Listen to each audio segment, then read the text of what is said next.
knowledge का monster. What? Problems को crush करो, success को rush करो. Demolisher.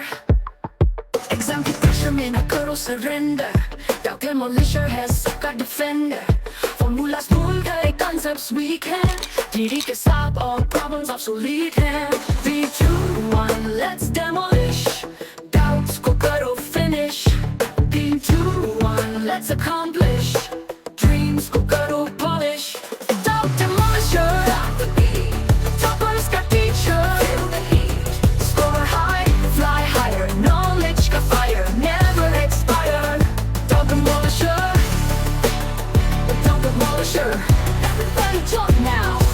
Confusion का cloud, mind में है stuck. DD के videos guarantee है good luck.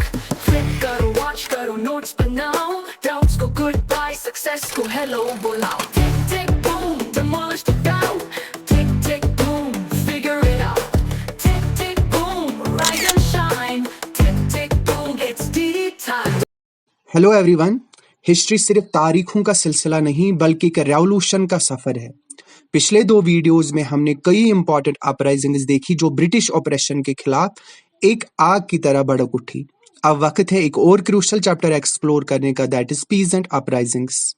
तो ये पार्ट 3 रहने वाला है। आपको पता ही है कि हम उन अपराइजिंग्स और उस रेजिस्टेंस की बात कर रहे हैं जो हमें रिवोल्ट 1857 से पहले देखने को मिली।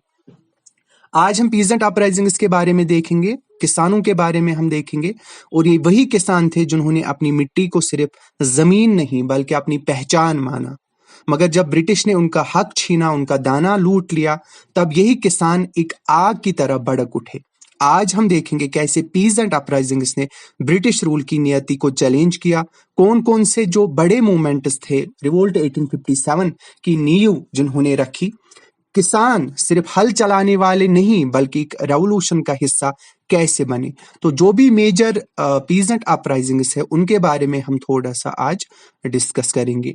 तो पहली जो पीसेंट अपराइजिंग है जिसके बारे में हम देखेंगे, तो जिस पर बाद में जो है रिलीजियस इन्फ्लुएंस भी हमें देखने को मिला, तो वो भी हम डिस्कस करेंगे आगे आगे। तो जो पहला जो अपराइजिंग है जिसके बारे में पहले हम चर्चा करेंगे, दैट इज नरकलबीरिया अपराइजिंग। तो समझने की कोशिश करते हैं कि एक आम किसान की जिंदगी ब्रिटिश रूल के दौरान कैसी थी। किसान दिन भर मेहनत करते थे, लेकिन जो भी वो उगाते थे उसका बड़ा हिस्सा जमींदार, महाजन या अंग्रेज ले जाते थे। ऊपर से नए नए टैक्सेस जैसे बियर्ड टैक्स, मतलब दाढ़ी पर भी टैक्स देना पड़ता था। दाढ़ी जो रखता था उसको अपनी दाढ़ी का भी टैक्स देना पड़ता था। तो सोचो, दाढ़ी रखने पर भी टैक्स भरना पड़ता था। इस जुल्म के खिलाफ जब बर्दाश्त खत्म हो जाए तभी कोई रिवोल्ट उठता है, और यही हुआ नरकलबीरिया अपराइजिंग में। ब्रिटिश ने इंडिया में जो है परमानेंट सेटलमेंट इंट्रोड्यूस किया था 1793 में, जिसमें जमींदारों को टैक्स कलेक्शन का जिम्मा मिला। जमींदार भी अपना मुनाफा लेते थे, तो मुनाफे के लिए वो किसानों से ज्यादा लगान वसूलने लगे। ब्रिटिश ने इंडिगो फार्मिंग को भी फोर्स किया था, जिसमें बंगाल के किसान अपने ट्रेडिशनल खेती छोड़कर नील उगाने पर मजबूर हो गए थे। तो ये डबल एक्सप्लॉयटेशन था। एक साइड से तो जमींदार जो था वो लगान वसूलता था, वो एक तो ब्रिटिश को रेवेन्यू कलेक्ट करके देते थे, दूसरी तरफ से अपना भी मुनाफा लेते थे, बिकॉज वो फ्री में तो कलेक्ट नहीं करते थे, वो उसमें भी कुछ निकालते थे, अपने लिए रखते थे। एक तो जमींदार का ऑपरेशन, दूसरे साइड से ब्रिटिश की हाई टैक्सेशन, तीसरे साइड से फोर्स्ड फार्मिंग की जो ब्रिटिश कहे वही उगाना है। तो डबल एक्सप्लॉयटेशन यहाँ पे हमें देखने को मिली। तो इसी कॉन्टेक्स्ट में हमें टीटू मीर या मीर निथर अली, जो एक रिलीजियस रिफॉर्मर भी थे, वो सीन में देखने को मिले, जो फरजाई मूवमेंट से जुड़े थे। उनका मकसद था कि इस्लाम के असली टीचिंग्स पर ध्यान देना और सोशल इनजस्टिसेस को मिटाना। बंगाल का हिंदू जमींदार और ब्रिटिश प्लांटर्स जो इन पे टैक्स इंपोज कर रहे थे, इनसे उनका डायरेक्ट कॉन्फ्लिक्ट हो गया।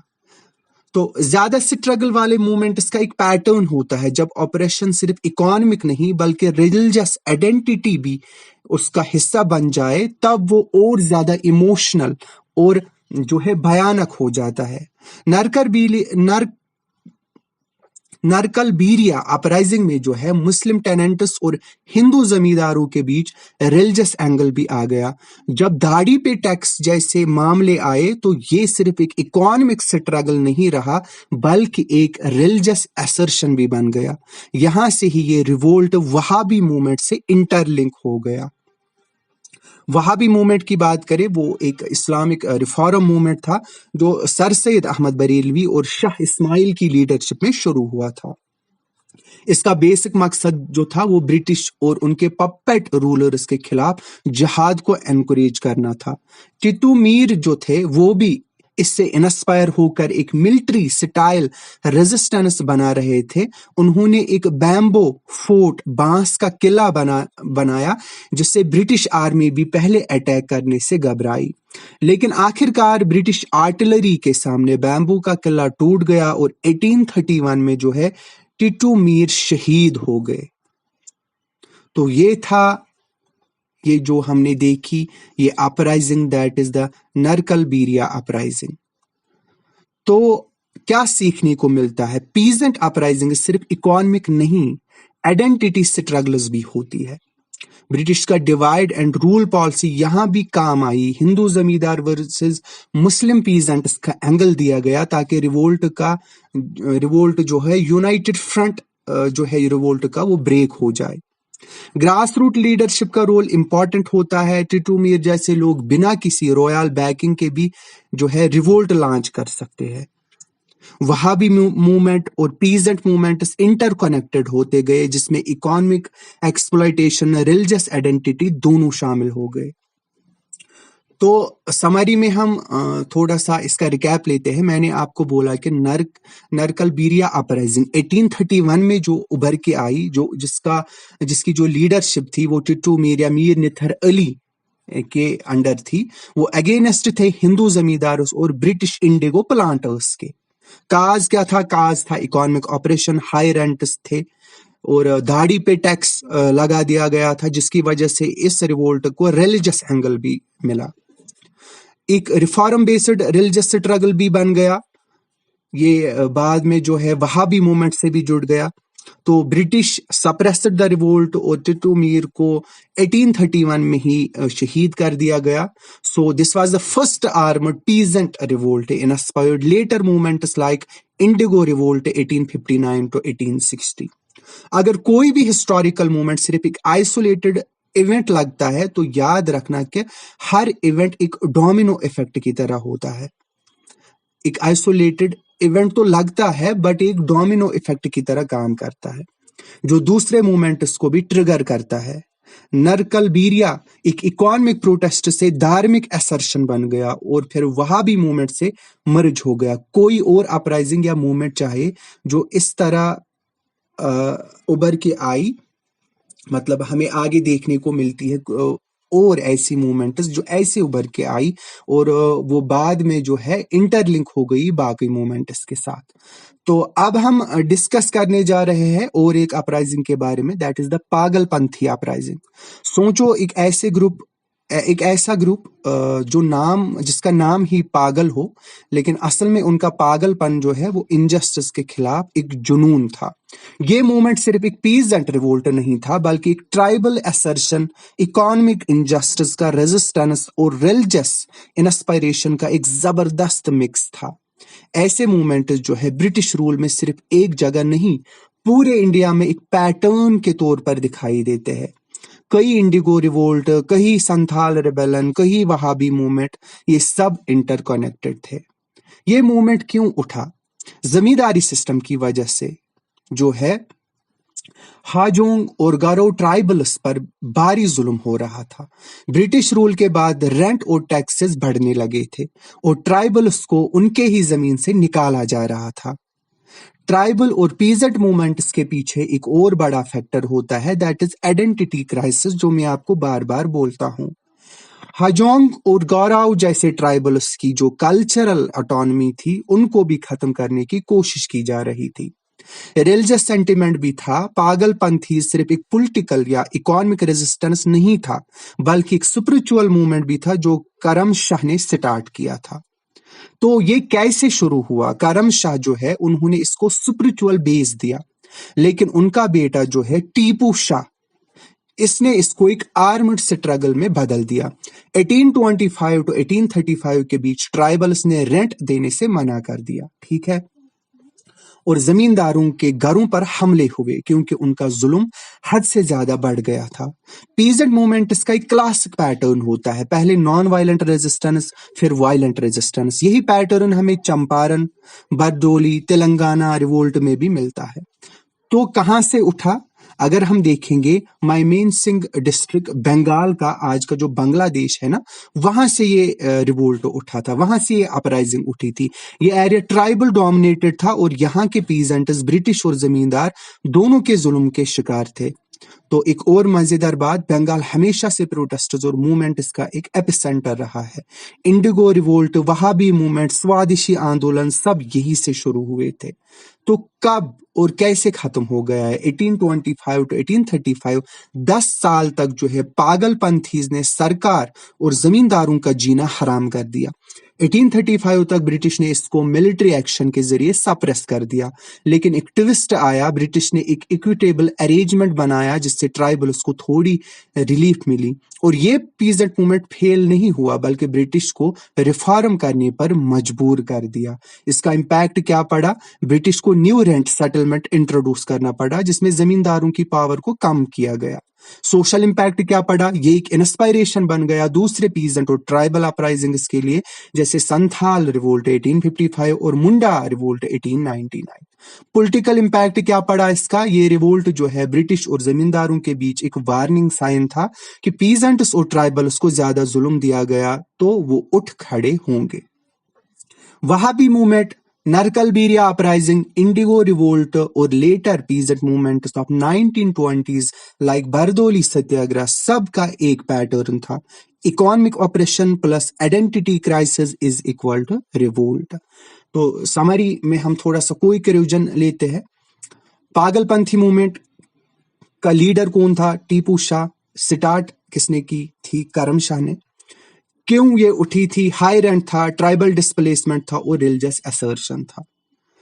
हाउ, कैसे ये स्टार्ट हो गई? जो ट्राइबल्स थे, पीजेंट्स थे, they refused to pay rent, they attacked zamindars and led armed resistance. कहां पे स्टार्ट हो गई? बंगाल में, माइमेन सिंह डिस्ट्रिक्ट बंगाल। कब? 1825 टू 1835। इम्पैक्ट क्या पड़ा? It forced British to introduce reforms and inspired later uprisings. अगर आज का जमाना होता तो पागलपंथीज के जो पोस्टर्स वायरल होते, मीम्स बनते और इंस्टाग्राम पे रेवोल्यूशन का ट्रेंड चलता। सोचो एक reel, when zamindar asks for high rent and you are a Pagalpanthi. तो अब हम और एक अपराइजिंग की बात करते हैं, that is the Faraizi revolt. Faraizi revolt जो है, तो आप सोचो एक ऐसी मूवमेंट है जो सिर्फ एक रिलीजियस रिफॉर्म नहीं बल्कि ब्रिटिश रूल, जमींदारी ऑपरेशन, सोशल इनजस्टिस के खिलाफ एक तेजी से फैलता रिएक्शन था। ये कोई सिंपल रिवोल्ट नहीं था, ये एक स्पिरिचुअल अवेकनिंग, पॉलिटिकल चैलेंज और इकोनॉमिक रेजिस्टेंस का जबरदस्त ब्लेंड था। भारत की हिस्ट्री में जब भी ऑपरेशन बढ़ता है तब मासेस उठने लगते हैं। फराजी मूवमेंट जो है वो भी एक लार्जर पैटर्न का पार्ट था। Santhal revolt, Wahabi movement, Pagalpanthi uprising, indigo revolt, ये सब इंटरकनेक्टेड थे, क्योंकि जब कहीं पे जो है बगावत होती थी तो बाकी जो आसपास के एरियाज थे तो वहां पे भी ब्रिटिशर्स की सेम पॉलिसीज ही चलती थी। जब वो देखते थे कि एक जगह पे रिवोल्ट हुआ, वो इस जुल्म के खिलाफ उठे, तो दूसरी जगह के लोगों को इंस्पायरेशन मिलती थी तो वो भी उठते थे। सो इस तरह से ये सारी मूवमेंट जो थी ये इंटरलिंक्ड थी। ओके, तो ये मूवमेंट क्यों उठी? हाजी शरायतुल्लाह ने देखा कि इस्लाम प्रैक्टिसेस करप्ट हो रही है और लोग नॉन इस्लामिक रिचुअल्स अडॉप्ट कर रहे हैं। उनका एम था प्योर इस्लाम को रिवाइव करना। ब्रिटिश ईस्ट इंडिया कंपनी का एक रूल था, मुस्लिम्स को साइड लाइन कर रहा था। सिराजुद्दौला की हार के बाद मुस्लिम्स का स्टेटस कम होता गया और फराजी मूवमेंट इस डिक्लाइन का एक रिएक्शन था। इकोनॉमिक फैक्टर भी देखने को मिलता है, इकोनॉमिक रीजन भी, क्योंकि जमींदार ने पीजेंट का जीना मुश्किल कर दिया था। High taxes, forced labour, exploitation हर तरफ था। फराजी पीजेंट के हकदार थे और उनका सपोर्ट था। तो ये movement, Wahabi movement, Pagalpanthi uprising के साथ कनेक्टेड था। वहाबीज भी ब्रिटिश और जमींदार के खिलाफ थे और दोनों मूवमेंट्स में ओवरलैप था। कैसे शुरू हुई ये मूवमेंट, फाउंडर कौन है, मैंने पहले ही बोला आपको, हाजी शरायतुल्लाह। उन्होंने फरजाई मूवमेंट स्टार्ट किया फरीदपुर बंगाल में। फरजाई नाम क्यों?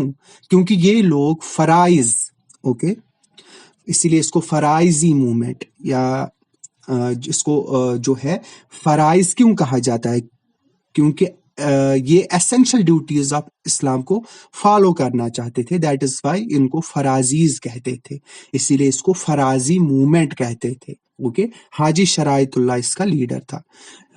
उसके बाद उनके बेटे दादू मियान 1819 to 1860 उन्होंने इसको और भी रेडिकल बना दिया इस मूवमेंट को। इनिशियली क्या था इस मूवमेंट का एम, कि ये रिफॉर्म करना चाहता था इस्लामिक प्रैक्टिसेस को। अब ये सिर्फ एक रिलीजियस मूवमेंट नहीं बल्कि पॉलिटिकल और इकोनॉमिक स्ट्रगल बन गया।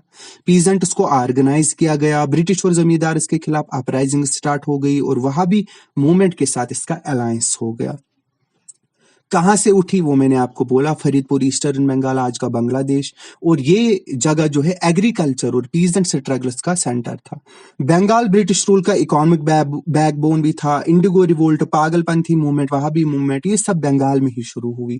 कब शुरू हुई ये मूवमेंट, फराजी मूवमेंट? 1838 to 1857, लगभग 20 साल तक ये रिवोल्ट चलता रहा।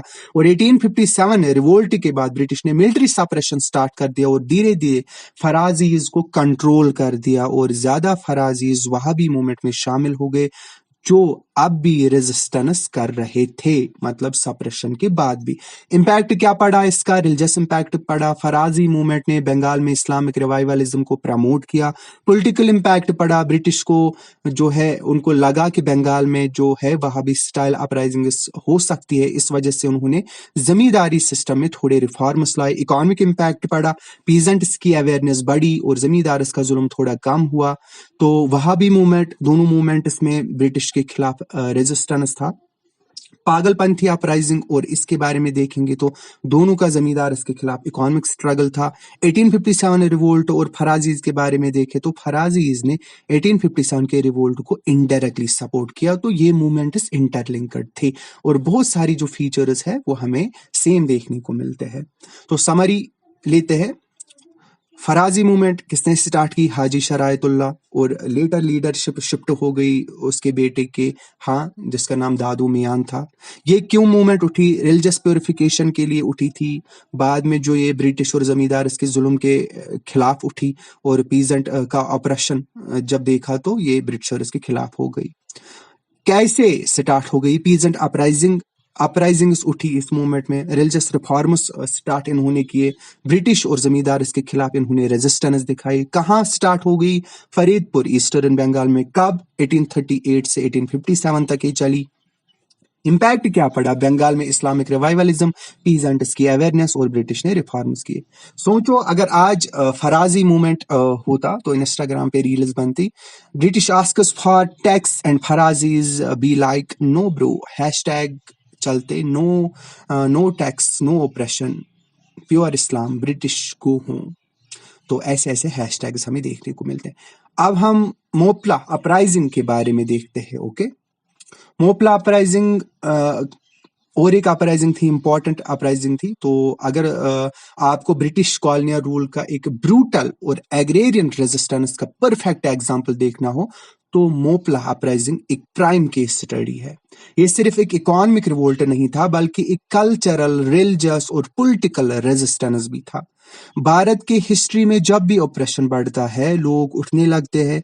मोपला अपराइजिंग भी एक लार्जर पैटर्न का पार्ट था। Santhal revolt, Indigo revolt, फराजी movement, Wahabi movement, मैं पहले से बोलता आ रहा हूं कि ये सब इंटरकनेक्टेड है।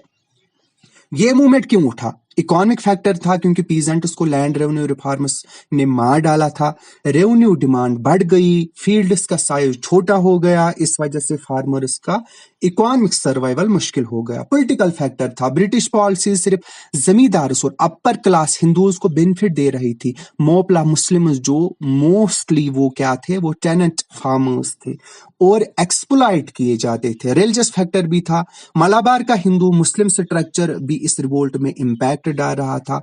मोपलाज एक यूनिक कम्युनिटी थे, अरब ट्रेडर्स के जो उनकी ब्रांच हमें वहां से देखने को मिलती है, जो इस्लाम और केरला की यूनिक कल्चर का मिक्स था। उनका लैंड लॉर्ड्स के साथ टेंशन रहा था।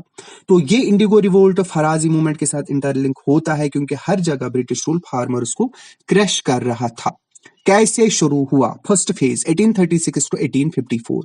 हमें इस फेज में, फर्स्ट फेज में 22 अपराइजिंग देखने को मिलती है।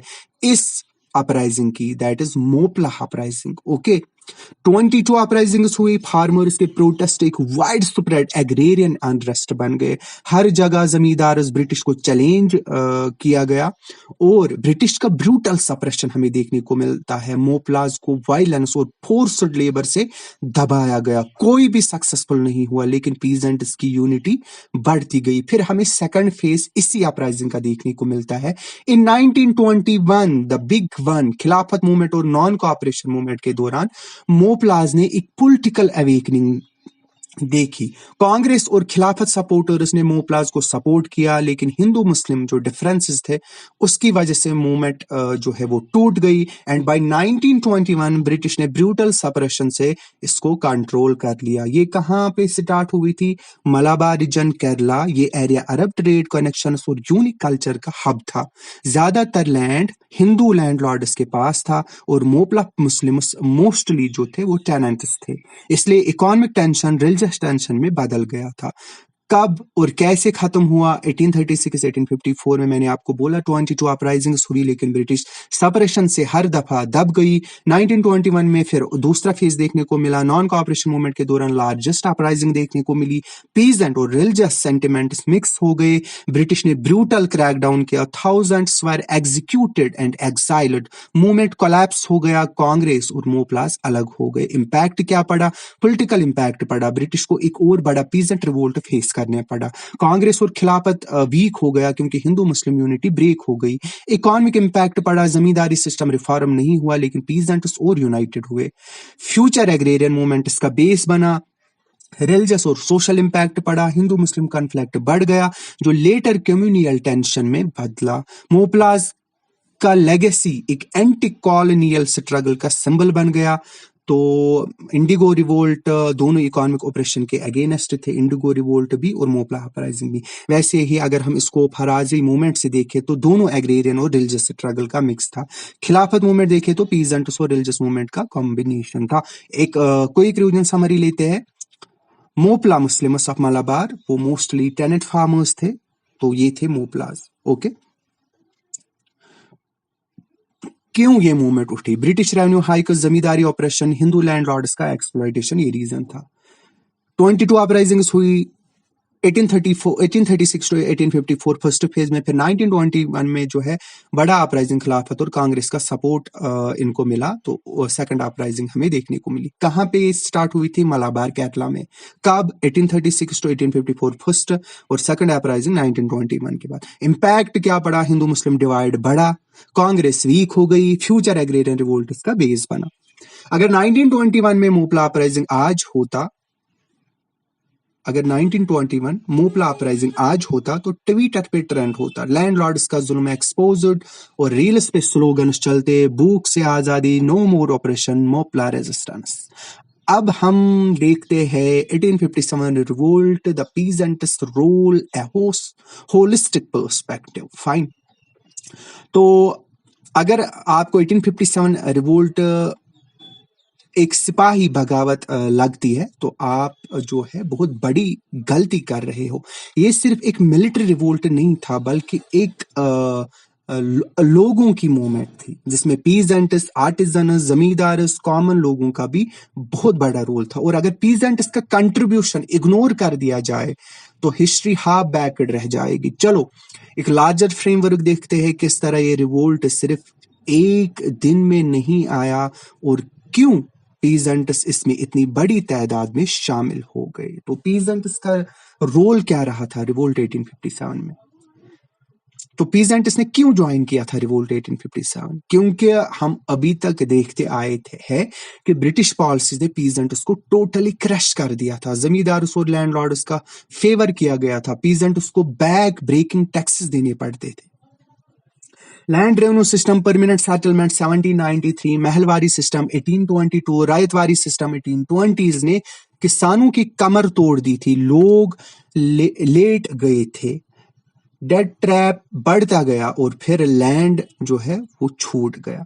तालुकदार और जमींदार का बैक स्टैप, पहले तालुकदार पीजेंट्स को प्रोटेक्शन देते थे, लेकिन ब्रिटिश पॉलिसीज के बाद तालुकदार ने पीजेंट्स को और भी एक्सप्लॉइट करना शुरू कर दिया। अवध का एग्जांपल ले लो, यहाँ तालुकदार के पास वापस लैंड आ गया और पीजेंट्स और ज्यादा दब गए। तो हमने मोपला अपराइजिंग, ब्रिटिश जमींदार का सपोर्ट कर रहे थे, पीजेंट्स को टैक्स बर्डन में दबा रहे थे। सेम पैटर्न 1857 में भी देखा गया। वैसे ही संथाल रिवोल्ट 1855-56, ट्राइबल पीजेंट्स भी लैंड लॉस और डेट स्लेवरी से परेशान थे। वैसे Faraizi movement 1804 to 1840s, Muslim peasants का एग्रेरियन ऑपरेशन के अगेंस्ट स्ट्रगल था। तो पीजेंट्स ने कैसे पार्टिसिपेट किया वो हम देखेंगे धीरे धीरे आगे। तो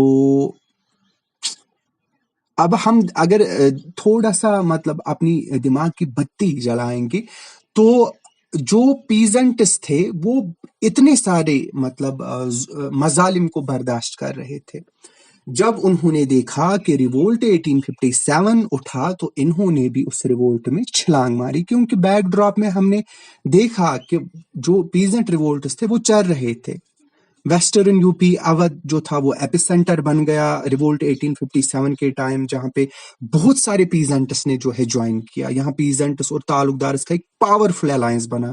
पीजेंट्स ने जमींदार्स, ब्रिटिश ऑफिसर्स पे अटैक किया और लगान देने से इनकार कर दिया। फॉर एग्जाम्पल मेरठू, कानपुर, बरेली, यहाँ पीजेंट अपराइजिंग्स मिलिट्री रिवोल्ट्स के साथ चली। ब्रिटिश ब्रूटैलिटी के अगेंस्ट पीजेंट जो एंगर था वो उन्होंने दिखाया। लूट और डिस्ट्रक्शन देखने को मिली। ब्रिटिश ने बहुत जगह जो है लूट और डिस्ट्रक्शन की, जिसमें पीजेंट्स की लैंड, इकोनॉमी बर्बाद हो गई। ब्रिटिश ने जो है तालुकदार के थ्रू पीजेंट्स को पुनिश भी किया, जिसमें फोर्स्ड लेबर और एक्स्ट्रा टैक्सेस लगाए गए। जब रिवोल्ट 1857 हुआ तो उस टाइम मैंने आपको बोला यूपी, अवध, बिहार, मध्य प्रदेश, राजस्थान, वहां से पीजेंट्स खड़े हुए और उन्होंने रिवोल्ट को ज्वाइन किया। कुंवर सिंह जैसे लीडर्स के साथ पीजेंट्स ने सपोर्ट दिया। 1857 का रिवोल्ट शुरू होने से पहले भी पीजेंट स्ट्रगल्स चल रही थी। ब्रिटिश ने 1859 बंगाल रेंट एक्ट बनाया था, लेकिन पीजेंट्स को इसका कोई फायदा नहीं मिला था। रिवोल्ट के बाद जो है पीजेंट्स को पुनिश भी किया गया और टैक्सेस और भी बढ़ाए गए।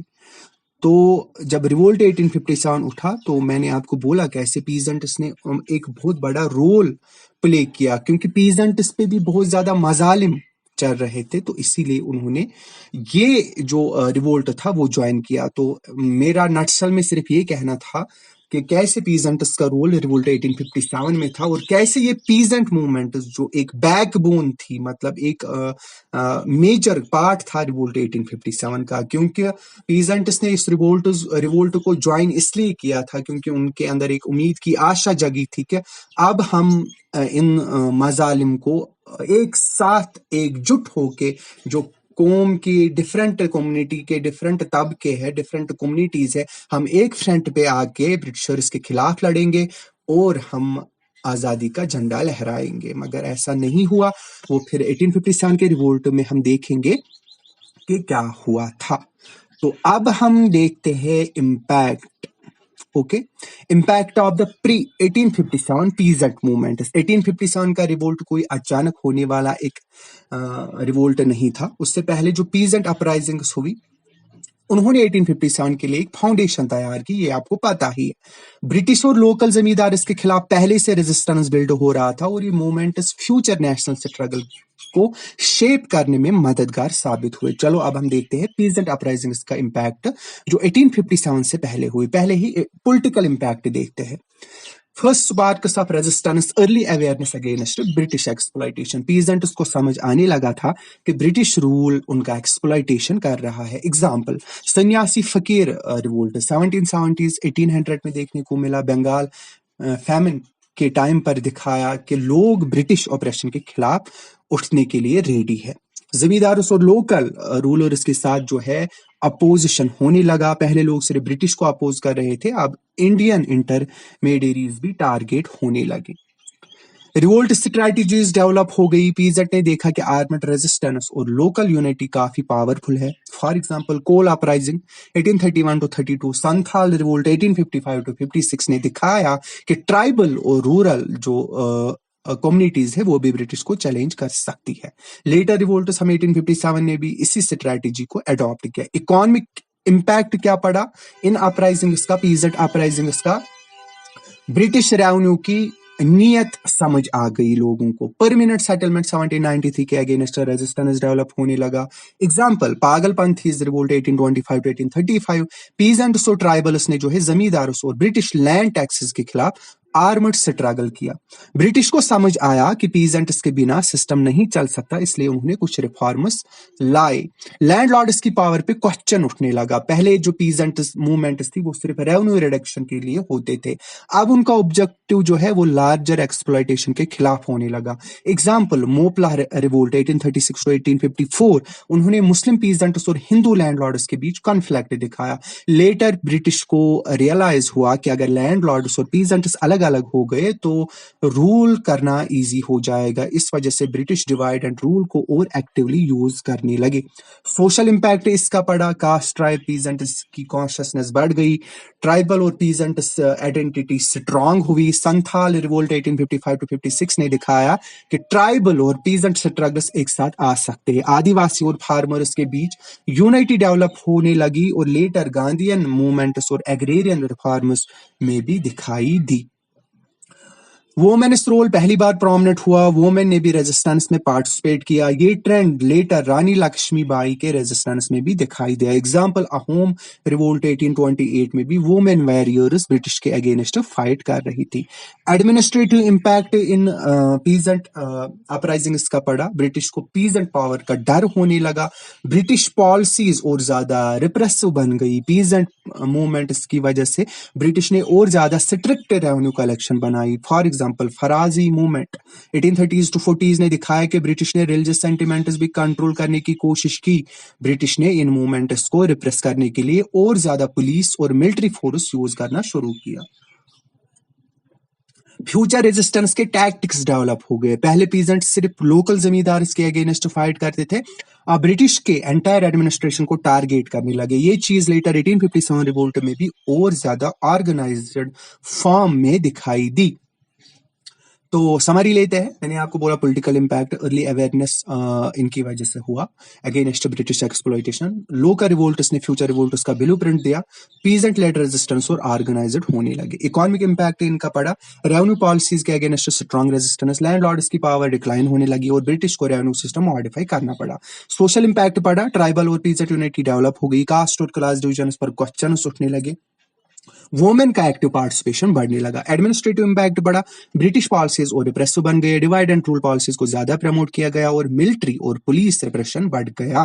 तो ये सब मूवमेंट जो है सिर्फ छोटी छोटी रिवोल्ट, छोटे छोटे रिवोल्ट्स नहीं थे, इन्होंने इंडियन रेजिस्टेंस का फाउंडेशन तैयार किया। 1857 का रिवोल्ट तभी पॉसिबल हो सका जब पीजेंट और ट्राइबल अपराइजिंग्स ने ब्रिटिश के खिलाफ एक स्ट्रॉन्ग अपोजिशन बिल्ड कर दिया।